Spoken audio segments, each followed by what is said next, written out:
Hi, my name is Gloria, and I will be reading Wonderstruck by Brian Selznick, creator of Caldecott's Medal winner, The Invention of Hugo Cabret's. Here is what the cover looks like.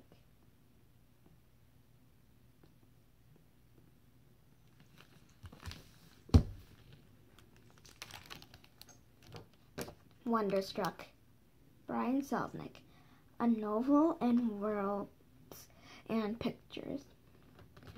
Scholastic Press, New York. Here are pictures of wolves, and it will just get closer to his eyes. One of the wolf's eyes. Those are the wolves. Here is a closer look at the wolves.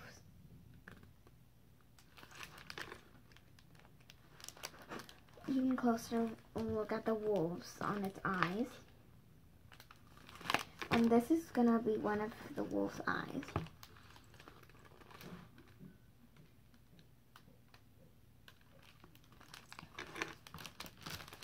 This is how the moon looks like in the story.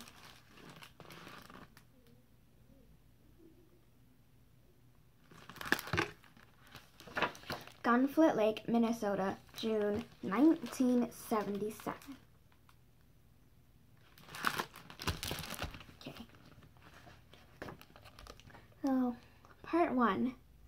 Something hit Ben Wilson and he opened his eyes. The wolves had been chasing him again and his heart was pounding. He sat up in the dark room and rubbed his arms. He picked up the shoe his cousin had thrown at him and dropped it on the floor. That hurt, Robbie. Robbie muttered a few words. What? Ben asked. What? Can't you hear me? Are you deaf?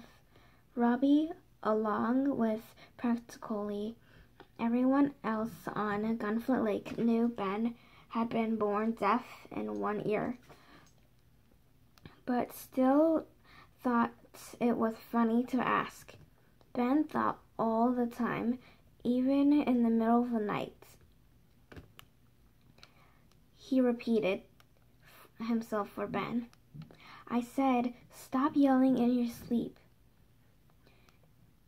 In the corner of the room, Robbie's hunting rifle glinted in the moonlight. Piled nearby were his fishing rod, pocket knife, bow, arrows, handmade spears, and slingshots of varying sizes. Robbie seemed to go out of his way to collect dangerous things. Ben lay back down on the old cot, squeezed between the dresser and the window. The electric fan was broken, and both boys were shirtless and sweating in the summer heat. The blankets were thrown uselessly to the side. The hair was matted to their foreheads. Ben's hands were still shaking from his dream. Ever since the accident, the wolves had been appeared, galloping across the moonlit snow, red tongues wagging and white teeth glistening. He couldn't figure out why they were stalking him, but he used to love wolves. He and his mom had even seen one once from the front porch of their house. The wolf had looked beautiful and mysterious, like it had stepped out of a storybook. Outside, the wind picked up and rustled through the leaves on the giant trees surrounding the house. Voices droned from Robbie's CB radio, which he insisted stay on all night. It didn't bother Ben that much. Being deaf in one ear had its advantages. He could sleep with his ear good ear on the pillow to block out all the noise. Ben used a similar trick in school. He'd lean his ear on his hands and he wanted to tune out his teachers or his classmates. It made it easier to read books about outer space that he hid in his desk. I wish I didn't have to share my room with you anymore, Robbie said before drifting back to sleep.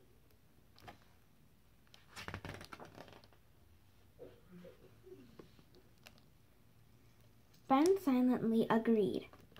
A familiar noise caught his attention, and he put his good ear against the wall. It had been 3 months since she died.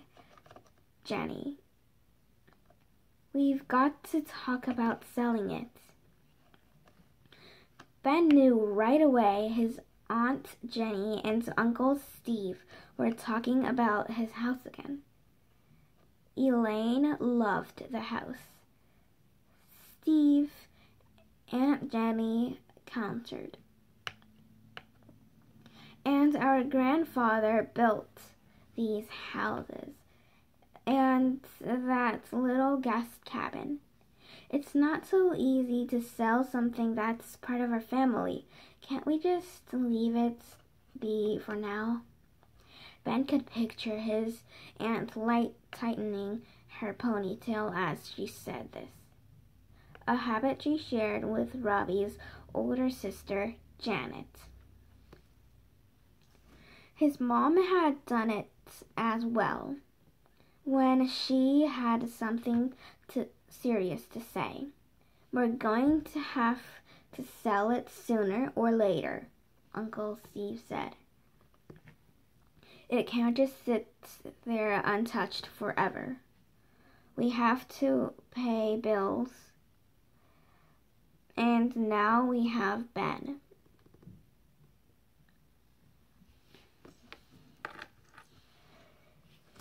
You've booked hunting the fishing strips with 3 lodges for nearly the entire season. And I'm cooking at Gunflint Lodge. We'll be fine. Yes, but the money doesn't last all year. Summer is just starting, Steve. Do we really have to worry about this now? A long silence followed. Growing up, Ben had never thought about who owned his house. It had always belonged to him and his mom, but now it seemed as if it was his aunt or uncle's. Why wasn't it still Ben's? Could a kid even own a house? After the funeral in March, Ben had figured he'd be able to go back into his house whenever he wanted, considering it was only 83 steps away from his cousins. But the more time passed, the more afraid he was to walk through the front door again. Without his mom there to greet him on the other side, there weren't many houses on the lake. His mom and his cousin's house were the 2 closest to one another. Ben missed the cluttered cousins of his house. The little tables, mismatched chairs, old clocks, quotes his mom had carefully clipped and taped to the refrigerator, prints of her favorite artwork, rusted cogs and wheels, and other interesting things. Ben had scavenged on their walks around the lake in town. Their record collection, the stone fireplace, their prized moose antler found on Gunfoot's trail, and of course, all of their books, which spilled out of the bookcases and were stacked in piles around the house.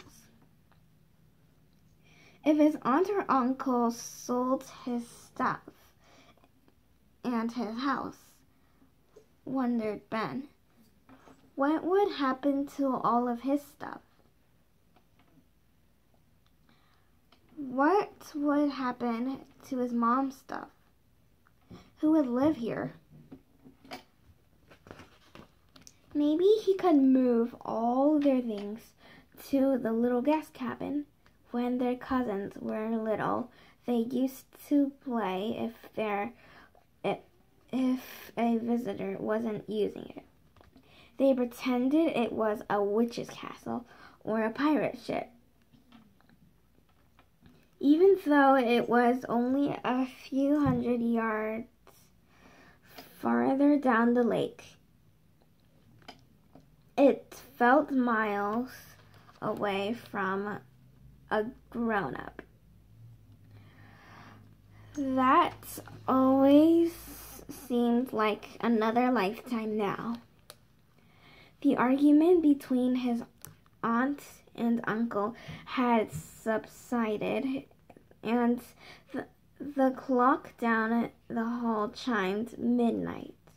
Unable to keep his eyes closed, Ben reached beneath his cot for red plastic flashlights and the wood box he kept hidden there. The box was about the size of his math textbook. It was shiny brown and smooth to touch.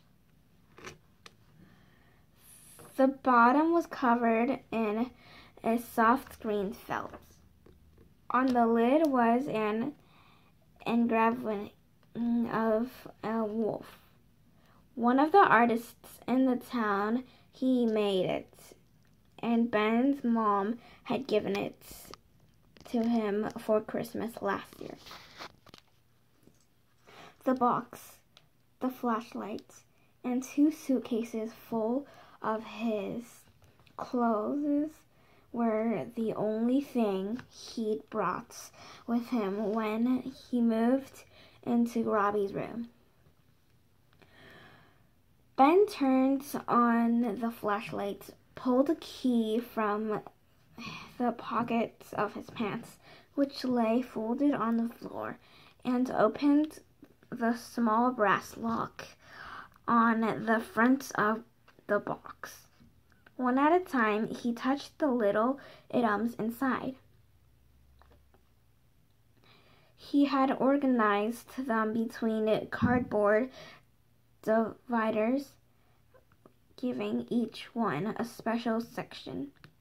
Among the other things, he had several oddly shaped twigs, his last baby tooth, a little plastic game piece he found behind the school with his friend Billy, who always teased him for picking up garbage, a bird skull, a fossil called a stromatolite that he'd discovered while hiking the ridges near Gunfoot Lake. In the bottom right-handed corner, Ben picked up one and turned it in his palm. When he had showed them to his mom, she had told them these stones called ejecta, as well as the entire area where they lived. He had been created nearly 2 billion years ago by a meteor crash across the lake in Canada. After that, Ben became fascinated by the stars and outer space. So his mom brought him to the library where she worked and showed him all the books about the night sky. Sitting beside her at a big orange desk, its papers and books piled taller than he'd been at the time, Ben found a diagram of the Big Dipper, which pointed to the North Star. The North Star was the last star in the tail of the Little Dipper, and the book said that travelers had used the star for centuries to find their way when they were lost. If you were ever lost, his mom had said when he showed her the book, just find the North Star and it will lead you home. His mom smiled and pointed at the bulletin board next to her desk. Unlike the refrigerator at home, it had just one quote taped to it. Ben read it out loud. So this is the quote. We are all the gutter, but some of us are looking at the stars. Because his mom was the town librarian, Ben was used to being surrounded by quotes from books, many of which he didn't fully understand. But one struck him as particularly strange. He thought about it for a moment, came up with nothing, then said, "What does that mean?" His mom smiled and shrugged. He was sure that she knew exactly what it meant, but she liked him to figure out things for himself. His mom smiled and shrugged. She knew exactly what it meant, but she liked him to figure out things for himself. Was it by an astronomer? He asked. She shrugged again. But Ben could tell the answer was just there, just out of reach behind her eyes. Over the next week, Ben read all the books around stars his mom had found him, and then convinced her to let him paint his room black. At the general store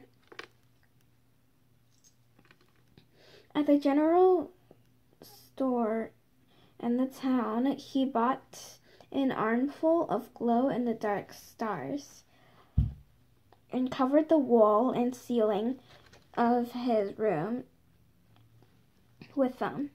He put the Big Dipper and the Little Dipper and the North Star directly over his bed. His mom surprised him with an old telescope she bought with her money from her rainy day fund.